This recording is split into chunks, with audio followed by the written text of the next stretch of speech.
Gagawa kami ng vegetable spring roll. Ayan. Linuluto ko pa yung kanyang mga veggies. For dinner. Pwedeng dinner, pwedeng snacks. Ayan.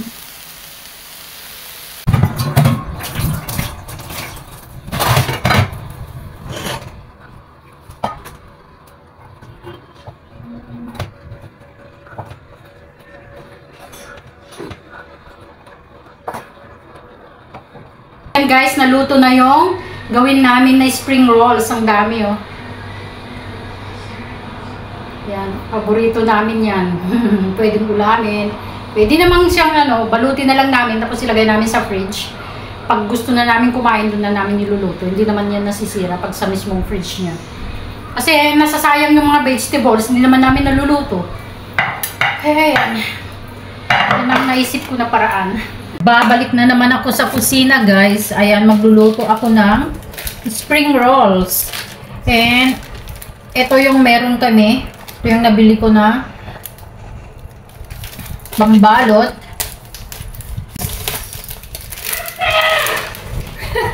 Yan, nagagalit na yung anak ko, guys, kasi yung pusa ang kulit-kulit. Don't shout her! She's so cute!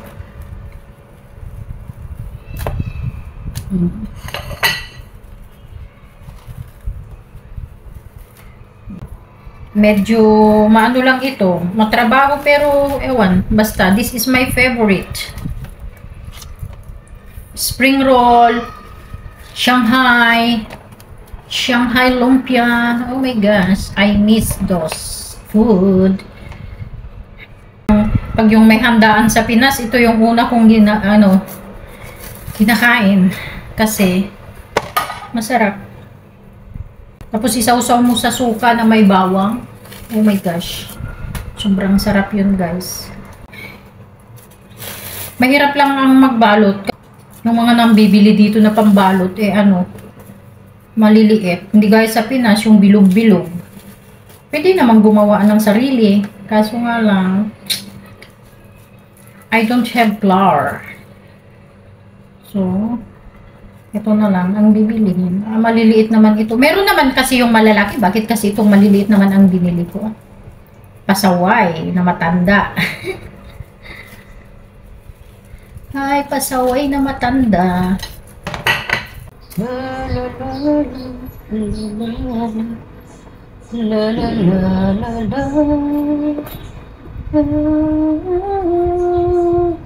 Ay, dapat pala yung malaki na lang ang binili ko na pang-wrap. Kasi, maliit pala ito.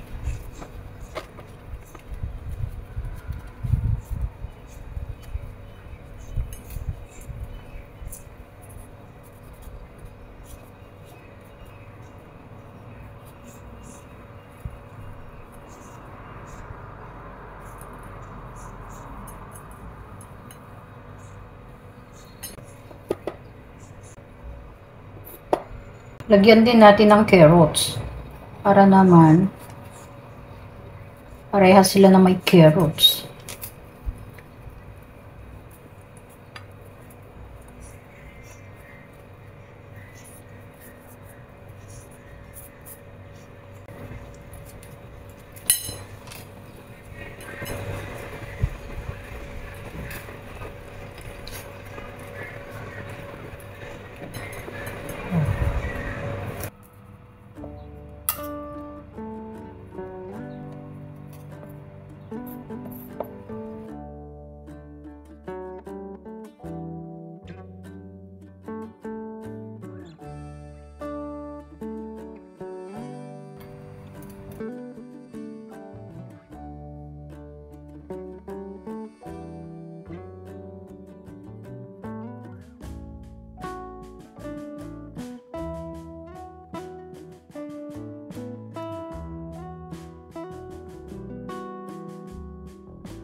Ayan lahat yung aking nagawa na spring rolls. Ayan, iluluto ko na siya mamaya.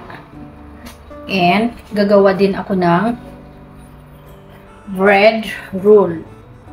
Ito yung mga sangkap ko. May eggs, sky flakes.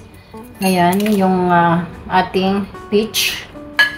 And brown bread ang gagamitin ko, guys.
Ayan guys, 3 pieces lang ang linuto ko kasi naubusan kami ng mantika.